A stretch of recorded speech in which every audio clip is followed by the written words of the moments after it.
بہت دفعہ ایسا ہوتا ہے کہ کسی کو کوئی بیماری لگ جاتی ہے، کوئی کسی مرض میں مبتلا ہو جاتا ہے اور علاج پر کثیر رقم خرچ کرنے کے باوجود افاقہ نہیں ہو پاتا، حالانکہ اس مرض کا نہایت آسان اور سستا علاج قرآن پاک اور احادیث میں مذکور اذکار اور دعاؤں میں موجود ہوتا ہے۔ اچھا، ضرورت اس بات کی ہے، ضرورت اس امر کی ہے کہ ان اذکار، ان دعاؤں اور ان صورتوں کو یاد کیا جائے اور ان کو پڑھنے کا معمول بنایا جائے۔ بفضلہ تعالی ان آیات کی برکت سے، ان دعاؤں کی برکت سے بندہ شفا یاب ہو جاتا ہے اور اللہ کے حکم سے مریض صحت یاب ہو جاتا ہے۔ اور آج انشاءاللہ الکریم ایک ایسی آیت کے بارے میں آپ کو بتانا ہے کہ اس آیت کو پڑھنے کی برکت سے پیٹ کے جملہ امراض اللہ نے چاہا تو دور ہو جائیں گے۔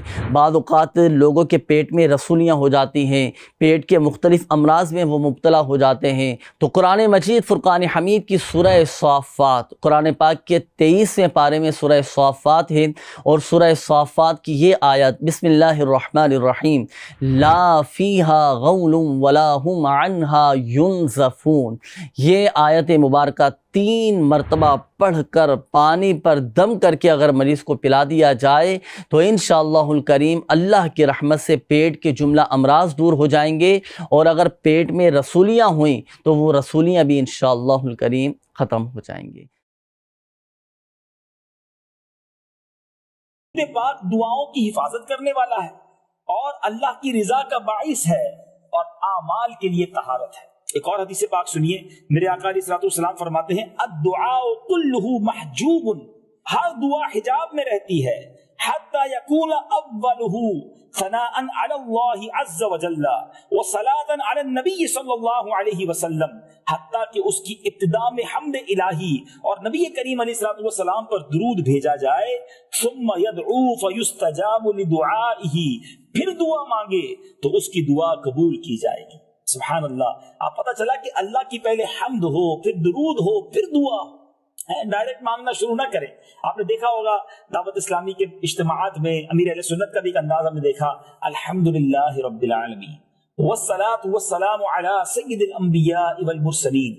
اب یہاں پر حمد بھی ہو گئی، نبی پاک پر درود بھی ہو گیا، پھر دعا شروع کریں گے تو انشاءاللہ اس درود کی برکت سے، حمد الہی کی برکت سے آپ کی دعائیں جو ہیں وہ قبول ہوں گی۔ میرے میٹھے اسلامی بھائیوں، اب دعا درود سے کیسے قبول ہوتی ہے، یہ بڑی خوبصورت حدیث پاک سے آپ کو سیکھنے کو ملے گا۔ حضرت عبداللہ ابن عباس رضی اللہ تعالیٰ عنہما نے ارشاد فرمایا کہ جب تم اللہ عز و جل سے دعا کرنے لگو تو اپنی دعا میں نبی پاک علیہ الصلوۃ والسلام پر درود بھیجو، کیونکہ درود تو یقیناً مقبول ہے اور اللہ عز و جل کے کرم سے یہ بعید ہے، وہ ایسا کریم ہے، یہ اس کی شان کے لائق نہیں ہے کہ دعا میں سے کچھ تو قبول کرے اور کچھ رد کر دے۔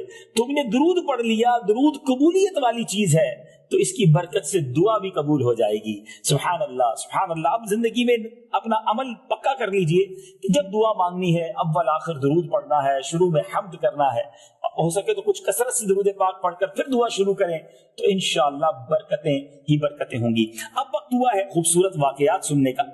دلائل الخیرات شریف کو کون نہیں جانتا؟ یہ درود پاک کی وہ شعراء آفاق کتاب ہے جو دنیا کے کونے کونے میں پڑھی جاتی ہے، مختلف زبانوں میں اس کے تراجم ہو چکے ہیں، انٹرنیشنلی ریناؤنڈ، زبردست اس کی شہرت ہے اس کتاب کی۔ یہ کیسی کتاب ہے، سبحان اللہ، یہ کتاب لکھی کیسے گئی، اس کی وجہ کیا بنی، بڑا ایمان افروز واقعہ ہے۔ کیونکہ دلائل الخیرات شریف جو لکھنے والے ہیں، اس کے جو مؤلف ہیں محمد بن سلیمان جزولی رحمۃ اللہ تعالی، سبحان اللہ۔ آپ کہتے ہیں کہ ایک بار آپ نماز کے وقت کہیں جا رہے تھے اور وضو کرنے کے لیے کھڑے ہو گئے، مگر قریب کنواں تھا، کنویں سے پانی نکالنے کے لیے کوئی طریقہ نہیں تھا، کوئی رسی یا ڈول وغیرہ نہ تھا، آپ پریشان تھے کیونکہ وضو کرنا تھا۔ تو قریب ہی ایک مکان کی چھت پر ایک چھوٹی منی موجود تھی، مدنی منی۔ اس نے پوچھا کہ آپ کون ہیں؟ تو آپ نے اپنا نام بھی بتایا اور صورتحال بھی بتائی کہ میں پانی نہیں نکال پا رہا۔ تو وہ بچی کہتی ہے کہ آپ ہی وہ بزرگ ہیں جن کی بڑی مدح سرائی کی جاتی ہے، جن کا بڑا چرچا ہے، آپ حیران کھڑے ہیں کہ کنویں سے پانی باہر کیسے نکالیں گے؟ یہ کہہ کر اس بچی نے کنویں میں تھوک دیا۔ اس مدنی منی کا، اس بچی کا تھوک کنویں میں جانا تھا کہ پانی جوش مار کر کنویں کے منہ پر آ گیا، اتنا اوپر آ گیا۔ حضرت شیخ نے وضو کیا، وضو سے فارغ ہو کر فرمایا میں تجھے قسم دے کر پوچھتا ہوں کہ تو اس مقام پر کیسے فائز ہوئی؟ وہ بولی اس ذات اقدس صلی اللہ علیہ وسلم پر کثرت سے درود و سلام کی وجہ سے جو ویران کھنڈروں میں چلتے تو وحشی جانور ان کے دامن سے لپٹ جایا کرتے تھے، اس پر شیخ نے قسم کھائی کہ نبی پاک علیہ الصلوۃ والسلام پر درود و سلام کے موضوع پر کتاب ضرور لکھے گی۔ وہ مدنی منی ریزن بنی، سبب بنی دلائل الخیرات شریف لکھنے کا۔ اور حضرت محمد بن سلیمان جزولی رحمت اللہ تعالی علیہ کو درود پاک کا ایسا فیضان نصیب ہوا کہ آج ان کو دنیا سے گئے ہوئے سینکڑوں برس ہو گئے، مگر دنیا کے کونے کونے میں عاشقان رسول دلائل الخیرات شریف پڑھتے ہیں، اس کا ورد کرتے ہیں۔ اور آپ کے بارے میں آتا ہے کہ ایک عرصے تک آپ کی قبر سے مشک کی خوشبو آتی ہے۔ حضرت محمد بن سلیمان جزولی رحمت اللہ تعالی کا آج بھی مزار شریف مرجع خلائق ہے، دنیا بھر سے لوگ جاتے ہیں، برکتیں لوٹتے ہیں۔ یہ مزار موراکو میں، مراکش میں آج بھی موجود ہے۔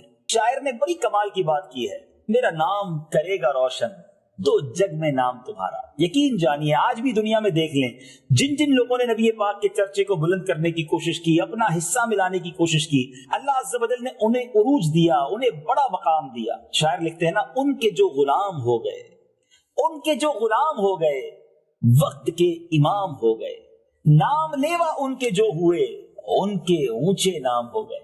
اللہ مجھے اور آپ کو نبی پاک علیہ الصلوۃ والسلام کا خوب ذکر خیر کرنے کی توفیق عطا فرمائے۔ کاش فضول باتوں سے بچ کر ہم درود و سلام پڑھتے رہیں، ہماری زبان تر رہے درود و سلام سے۔ مدنی چینل دیکھتے رہیے، اگلے سلسلے میں چند اور احادیث، خوبصورت واقعات لے کر حاضر ہوں گے اور درود پاک کے شوق کو مزید بڑھانے کی کوشش کریں گے۔ صلو علی الحبیب صلی اللہ تعالی علی محمد صلی اللہ علیہ وسلم۔ دل کی چمک بڑھائے صلی علی محمد، ہر درد کی دوا ہے صلی علی محمد۔